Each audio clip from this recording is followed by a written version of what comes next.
In this video, I'll be showing you everything you need to know about Fibonacci retracements and how you can use it in combination with price action. And so, what you'll learn from this video is first, how to actually plot them properly onto a chart. Second, how to find high win rate trade entries using Fibonacci levels. And third, how to properly exit your trades to get as much profit as possible.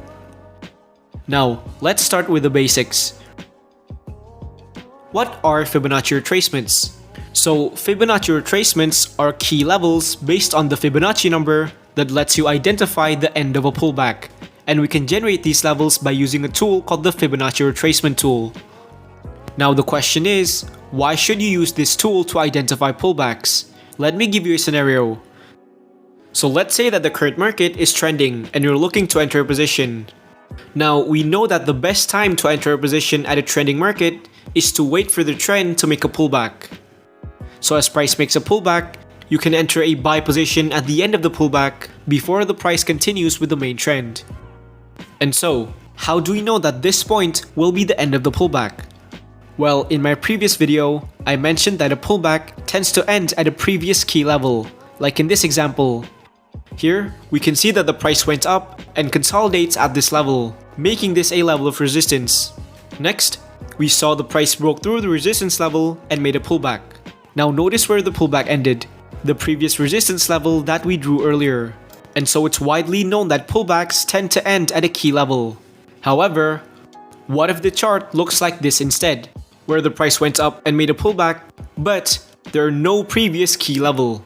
How do we know when this pullback will end? And this is where the Fibonacci retracement tool comes in.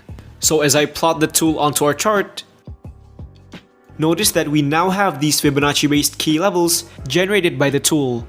And as you can see, the price hits one of the levels and bounced upwards. So it's widely known among traders that price tends to respect these levels. Another example of this would be the S&P 500 market crash back in March 2020. So here, as we apply the Fibonacci retracement tool, you can see that the level predicted the exact bottom of the market crash. And now, I'm going to show you how to apply this tool onto your chart and how you can use it to find high win rate trade opportunities. Now, if you're using TradingView, the Fibonacci tool can be found on the right side of the screen. So you click it and select Fibonacci retracements. Now for the settings, I want you to copy this exact value so that it'll be easier for you to follow along. And so here's how you apply the tool onto your chart. So the first step is you want to find a clear trend. Like in this example, here we can see that the market is clearly moving upwards. Now, once you've identified the trend, the next step is applying the Fibonacci retracement. So to apply the Fibonacci retracement, you first need to identify both the swing low and the swing high of this trend. So a swing low refers to the lowest point the price reached before reversing upwards. And over here, we can see that the price slightly went down before reversing back up. And at this period, this was the lowest point. And so this will be our swing low. Similarly, a swing high refers to the highest point the price reached before reversing downwards. Like in this example, up here, we can see that the price went up and slightly made a pullback. And at this period, this was clearly the highest point. And so this will be our swing high. And remember, in order to identify a swing high, a small pullback at the end of the trend needs to happen first. Now, once you've identified the swing high and the swing low, the next step is drawing the Fibonacci tool by connecting the swing low to the swing high and then drag it to the right to extend the levels. Now notice that I'm connecting them at the end of the candle's wick.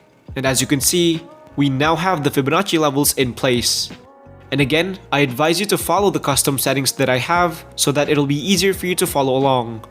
So now, I'm going to show you how to utilize these levels.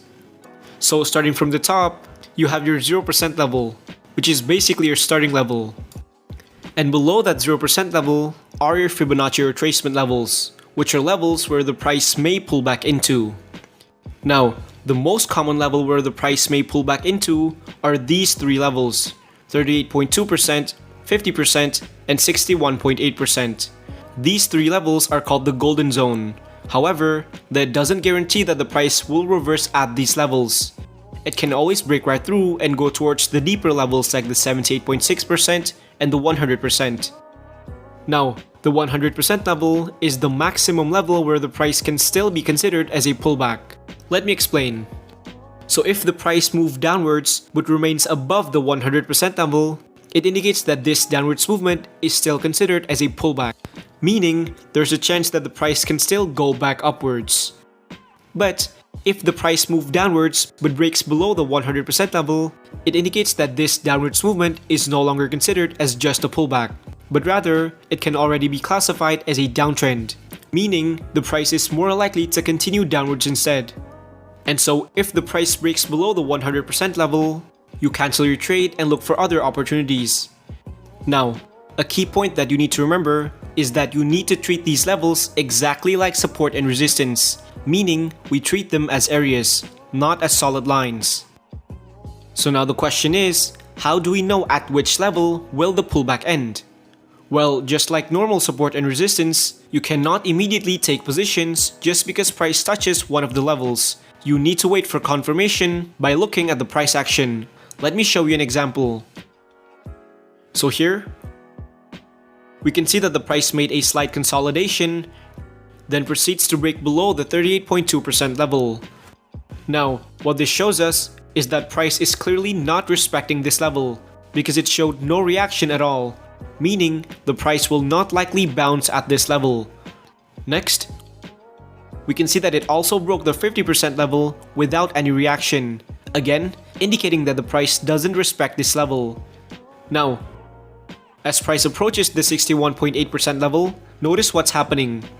The price showed a small reaction at this area as it failed to break below it multiple times. But remember, a reaction doesn't equal a trade because price can always react to a level but still break right through, and so you need further confirmation. Next, we also spotted a bullish engulfing pattern, which is when the second candle's body completely covers the previous candle. And so what this shows us is that not only do we have a reaction at this area as shown by these candles rejecting, but we also have upwards momentum as shown by this bullish engulfing pattern. Then, to further confirm the upwards momentum, we can see that the next candles after that are multiple green candles breaking above resistance at the 50% level. Now, let's recap what we have currently. First, we have price showing a reaction at the 61.8% level as shown by multiple candles failing to break below it. Then, we have a bullish engulfing pattern indicating that there's some sort of upwards momentum at this level. And finally, we have multiple green candles breaking above the resistance at the 50% level, which further confirms the upwards momentum that we already have. So based on the price action, it is likely that the price will bounce off at this level. And so this is a good opportunity to take a long position. Now, just in case the trade fails, you need to have your exit strategy in place. So for your stop loss, you can place it at the swing low, and for your profit target, I like to set it at the 0% level. And as you can see, the price hits our profit target, and so this counts as a successful trade. Now moving on. You can also combine existing support and resistance levels with Fibonacci levels to create an area of confluence, like in this example. So here, we can see that the price went up and made a slight pullback, and so you can apply the Fibonacci tool to predict the end of this pullback. And again, you connect this swing low to the swing high and drag it to the right to extend the levels. Now the next step is to wait for the price to show reaction to one of these levels. And as you can see,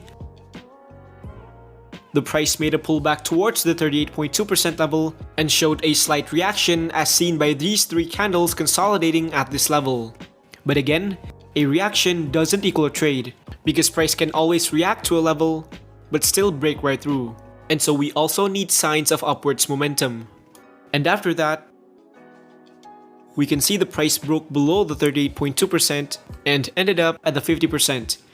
Now, if you look closely, you can actually see that this level is also aligned with the previous resistance level, because at one point, the price went up to this level and reverses downwards, meaning we now have an area of confluence, and usually, price has a higher chance of bouncing at this level. And to further confirm that, we can see that the next candles after that are multiple green candles breaking above the 38.2% level. So let's recap what we have currently. First, we have price pulling back towards an area of confluence, which is a Fibonacci level and a resistance level at the same time. And second, we can also see signs of upwards momentum indicated by multiple green candles breaking above the 38.2% level. So based on this, we can conclude that the price will likely bounce at this level. And so this is a good opportunity to take a long position. Now, let's look at an example of what a bearish Fibonacci retracement looks like. So again, since it's bearish, the first step is finding a downtrend. And in this chart, we can see that the price moved downwards. Now, here's where people tend to get confused. If you look to the right, you can actually see that the price moved upwards before going downwards. And so the question is, how do we know that this downwards movement is a downtrend itself and not just a pullback as part of this uptrend? Well, the way we know that is by identifying the long-term trend using the 200 EMA indicator.